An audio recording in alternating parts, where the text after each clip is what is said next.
नमस्कार दोस्तों, मैं बाबूराम पटेल आप सबका अपने YouTube चैनल बायोलॉजी जोन में आज एक बार फिर स्वागत करता हूं। दोस्तों, आज हम लेकर के आए हैं बायोलॉजी के प्रश्नों का तड़का। सभी एक दिवसीय परीक्षाओं के लिए जीव विज्ञान के बहुत ही ज़्यादा महत्वपूर्ण प्रश्न जो कि बार बार पूछे गए हैं। अगर आप पढ़ रहे हैं जीव विज्ञान तो आपके लिए बहुत ज़्यादा महत्वपूर्ण है। तो चलिए इन प्रश्नों को देख लिया जाए। देखिए, सबसे पहले प्रश्न की अगर हम बात करें, पहला प्रश्न क्या कह रहा है दोस्त, तो इसको ध्यान दीजिए। कह रहा है कि लार किसके पाचन में मदद करती है। लार, सेलाइवा, आपका लार जो है वह किसके पाचन में मदद करता है, ऐसा पहला हमारा प्रश्न है कि हम कोई भी चीज खाते हैं तो लार हमारा जो है किसको पचाने में मदद करता है। ऑप्शन में है वसा, स्टार्च, प्रोटीन और विटामिन।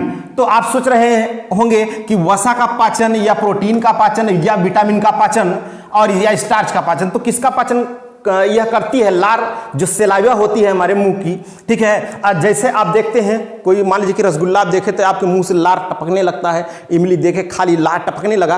तो कुल मिला के यह जो पाचन करता है, चारों ऑप्शन में से आपका विकल्प जो सही है वह है स्टार्च दोस्त, ठीक है। और आप देख रहे हैं कि कितना ज्यादा ये महत्वपूर्ण प्रश्न है। यह एसएससी 2011, आरएएस और आरटीएस 2012 और जेपीएससी 2013 ये इतनी बार यह प्रश्न पूछा गया है। तो इसका सही उत्तर है स्टार्च। अब आपको बता दें स्टार्च के बारे में, आप देखते हैं कैप्सूल जो आप गोली खाते हैं, कैप्सूल, वो कैप्सूल आप देखते हैं कि कैप्सूल की जो खोल होती है किसकी बनी होती है, वह खोल बनी होती है स्टार्च की। किसकी बनी होती है दोस्त, वह होती स्टार्च की। नहीं तो सोचिए, आप देखने में तो आपको लगता होगा कि यह प्लास्टिक है, लेकिन वो प्लास्टिक नहीं है दोस्त, वह क्या है, वह है स्टार्च। जैसे ही आप खा लेते हैं तो लार क्या करता है कि कैप्सूल की जो खोल होती है वो स्टार्च की बनी होती है, उसको क्या करता है, पचा देता है, ठीक है। चलिए, आज का दूसरा प्रश्न है हमारा। दूसरे प्रश्न को देख लेते हैं कि क्या है हमारा आज का दूसरा प्रश्न। देखिए, ये रहा दूसरा प्रश्न आज का। दूसरा प्रश्न क्या रहा है, टीका, टीका अर्थात वैक्सीनेशन का आविष्कार किसने किया था।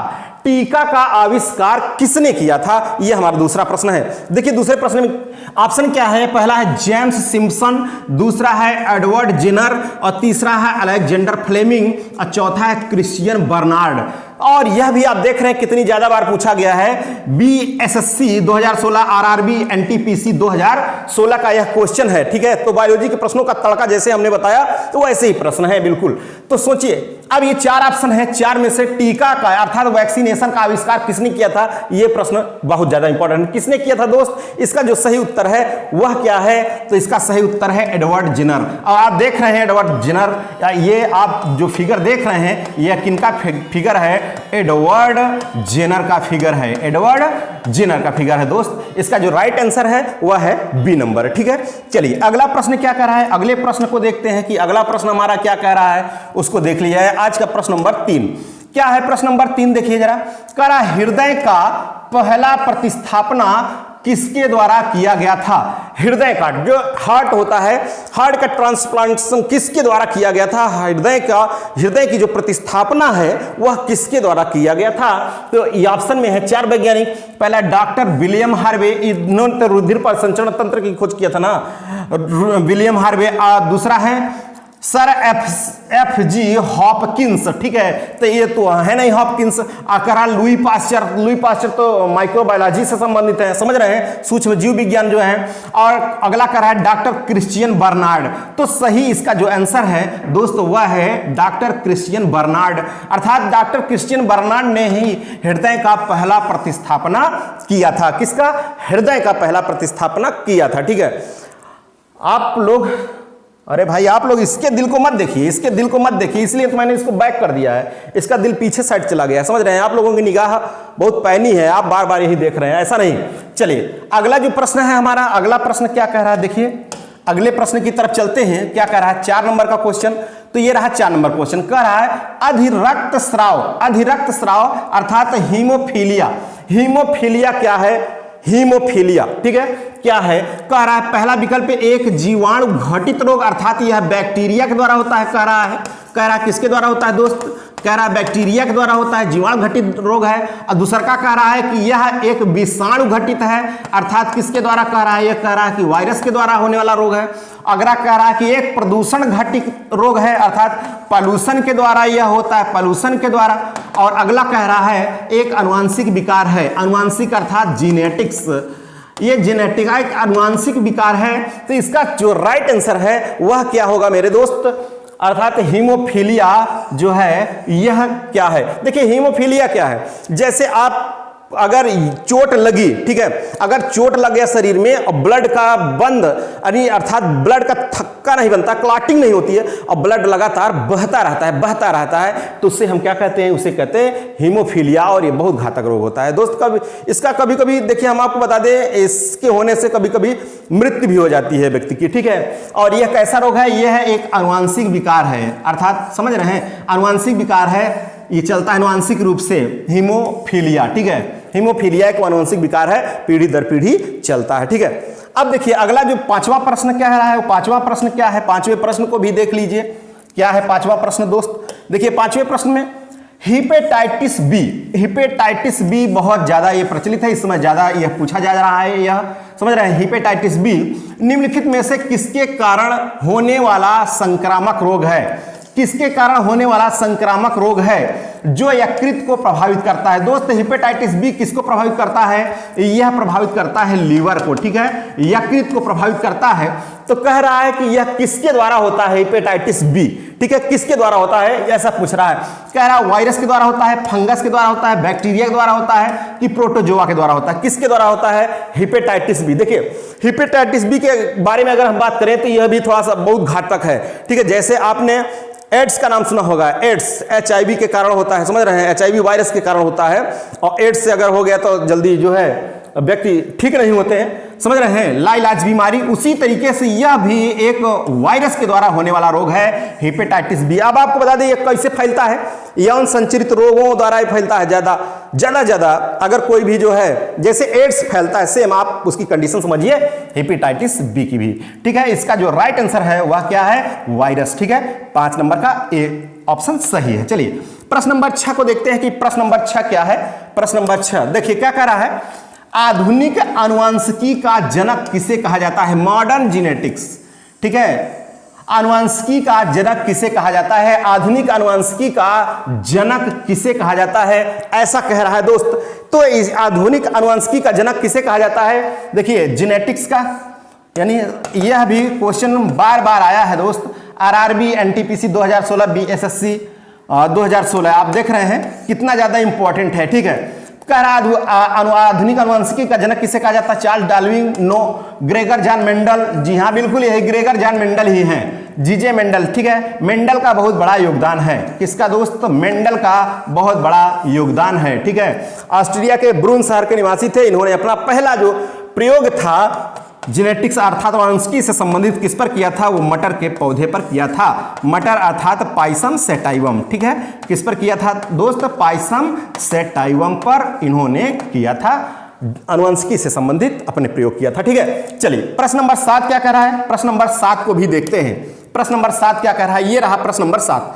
कह रहा है मानव शरीर में सबसे बड़ी ग्रंथि कौन सी है, सबसे बड़ी ग्रंथि कौन सी है, ठीक है। सबसे बड़ी ग्रंथि कौन सी है मानव शरीर में, अर्थात हम लोगों के शरीर में सबसे बड़ी ग्रंथि कौन सी है, यह भी बार बार क्वेश्चन पूछा गया है।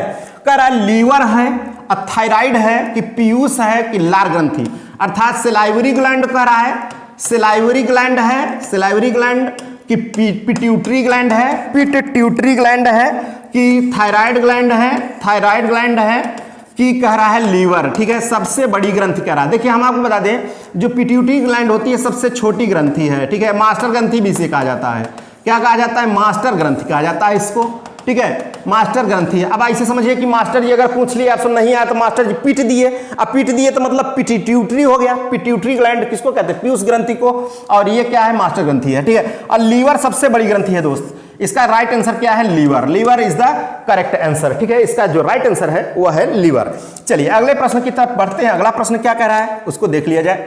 प्रश्न नंबर 8 क्या कह रहा है, देखिए प्रश्न नंबर 8 में कह रहा निम्नलिखित में से कौन सा विटामिन पानी में घुलनशील है, कह रहा निम्नलिखित में से कौन सा विटामिन पानी में घुलनशील है, ऐसा कह रहा है। देखिए अगर हम विटामिन की बात करें, विटामिन, ठीक है, विटामिन इसको खाने से कोनो आदमी मोटा नहीं होता कि विटामिन खा लीजिए हम मोटाए जाएंगे, एकदम चौड़ाए जाएंगे, समझ रहे हैं? ऐसा नहीं है, लंबाई बढ़ जाएगी, ऐसा नहीं है। ये क्या करता है हमारे शरीर में, इसकी थोड़ी सी मात्रा उपापचयी क्रियाओं को क्या करती है, नियंत्रित करती है। ठीक है, उपापचयी शरीर में होने वाली सभी उपापचयी क्रियाएं, श्वसन, पाचन, उत्सर्जन, जनन सभी जो है नियंत्रित होती है।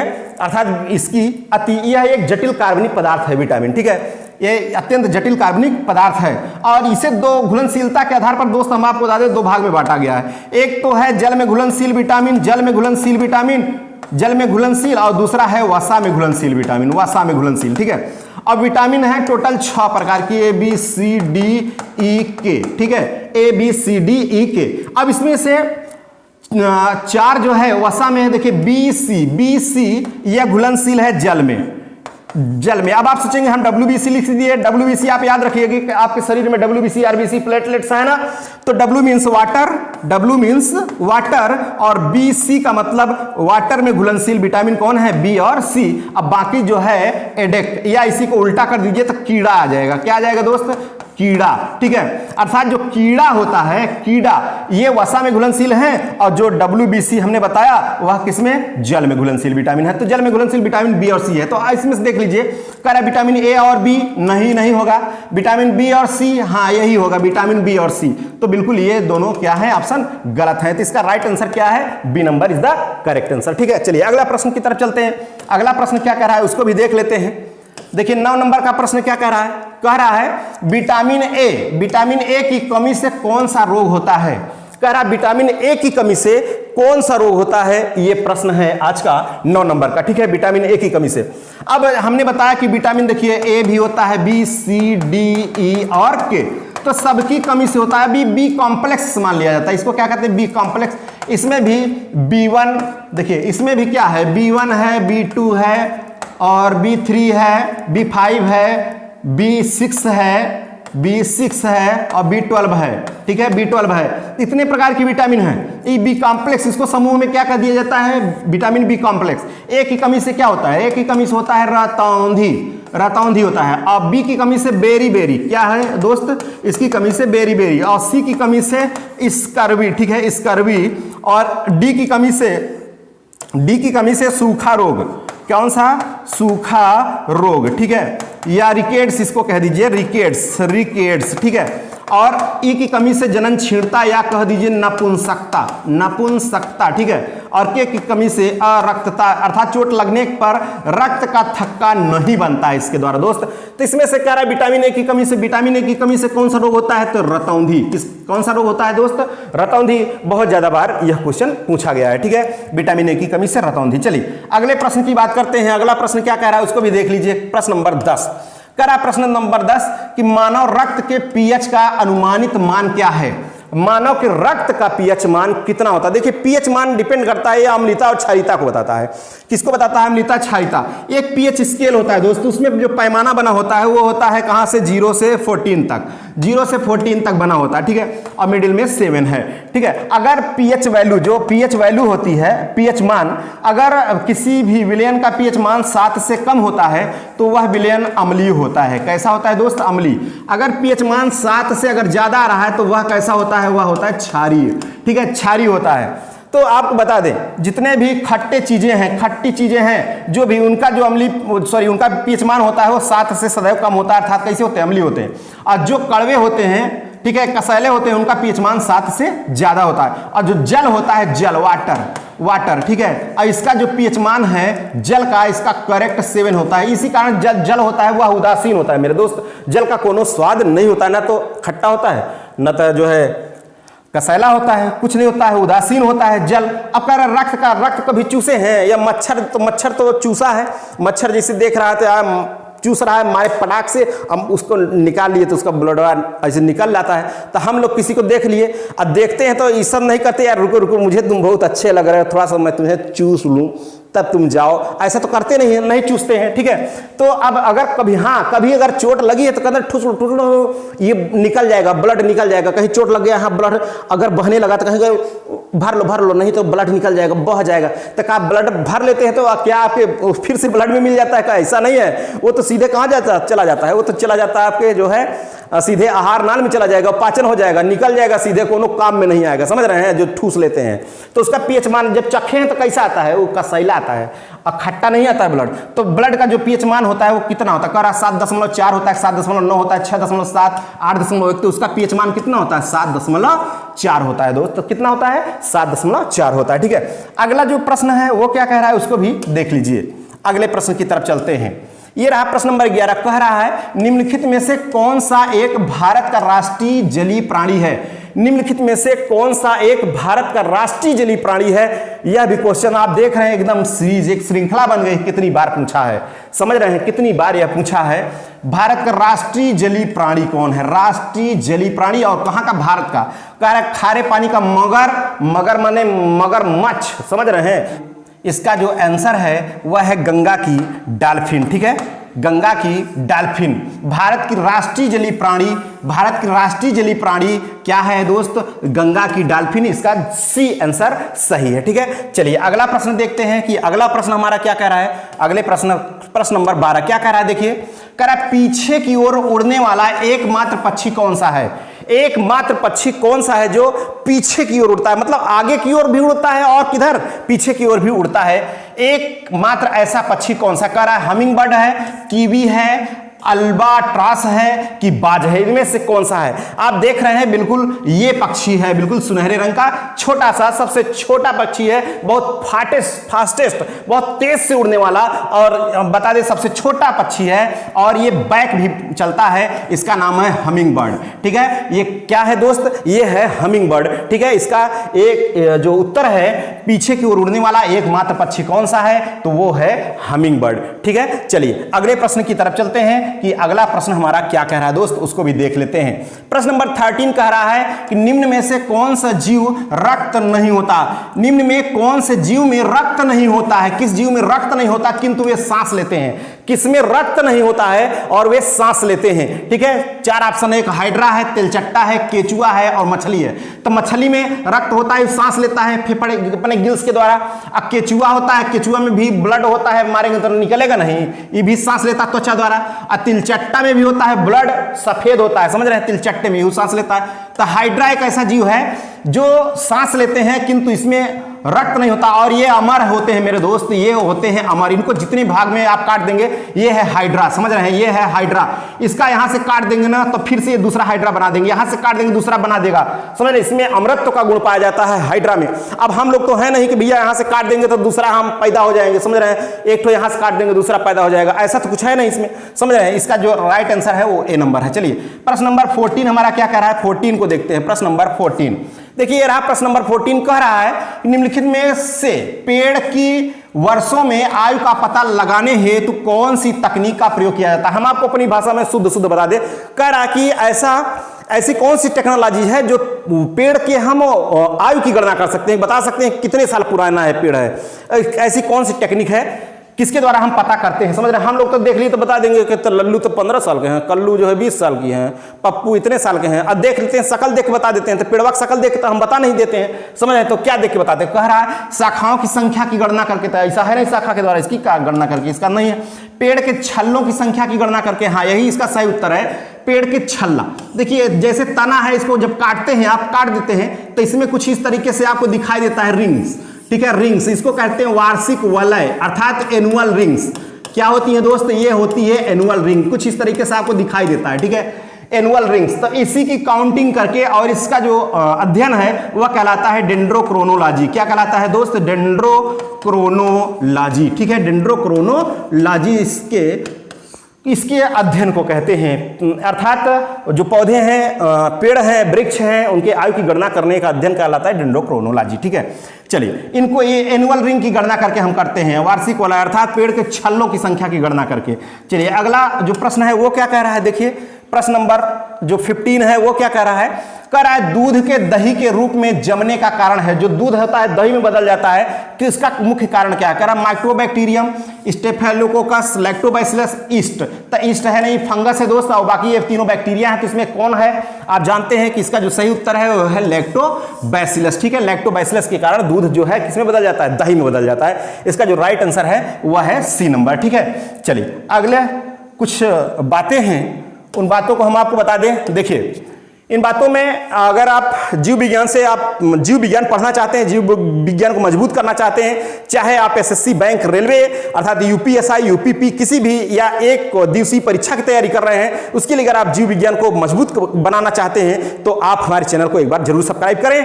अगर आपको हमारा ये वीडियो पसंद आया तो आप लाइक करना ना भूलें। अगर आप टीजीटी, पीजीटी, बायोलॉजी और नीट, ठीक है, विशेषकर अगर नीट भी अगर आप देख रहे हैं तो नीट के प्रश्नों में बायोलॉजी के प्रश्नों को अगर आपको देखना है तो आप हमारे चैनल को सब्सक्राइब जरूर करें, ठीक है। और ज्यादा से ज्यादा दोस्त थोड़ा सा आप लोग मदद भी करिएगा कि वीडियो को शेयर भी कर दीजिएगा, ठीक है।